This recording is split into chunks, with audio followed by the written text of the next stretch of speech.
Hello all, thought I'd do a quick video on this one. It's finally finished. So we've got, they're the 680 kV motors and they produce 220 amps. And if you run it at the maximum these can do, 12S, you're getting about 30 horsepower. Now obviously that's running them on the ragged edge. I normally go in to the beast speed controllers and adjust them down, because you've got so much. You can adjust the timing, the punch, you can adjust actually how much current you want. So I normally set these 20% less, you get 40 volts to the motors.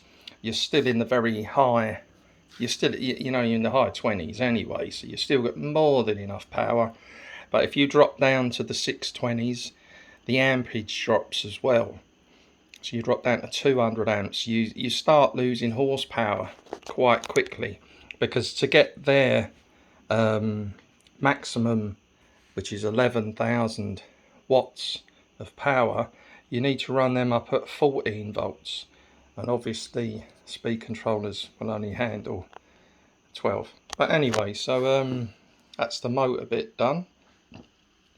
Moving on, front and rear brake discs. I do leave a little bit of brake on the speed controllers, so I leave about 20% brake, but they take most of all our stopping effort. Twin servo conversion. Obviously you can tell that the drive is virtually straight as I could get it. And then obviously the chassis keeps bending. I just went for a aluminium rod front to back, no play in it at all. It stiffens it completely up. The aluminium bar will move a little bit side to side, but in that up and down movement, no flex in the chassis at all. So all in all, really happy with it. Only geared it to, I've got 17 teeth to a 64 or a 62, no, it's a 62 spur gear.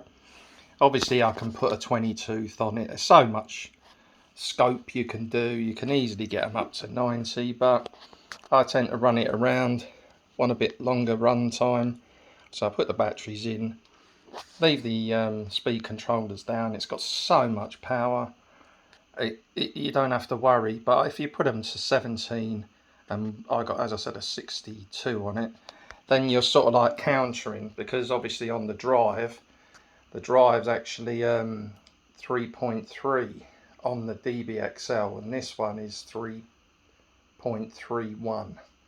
So even going up, like with the bigger tyres, you go from 180s to like these ones that are 210 millimetre.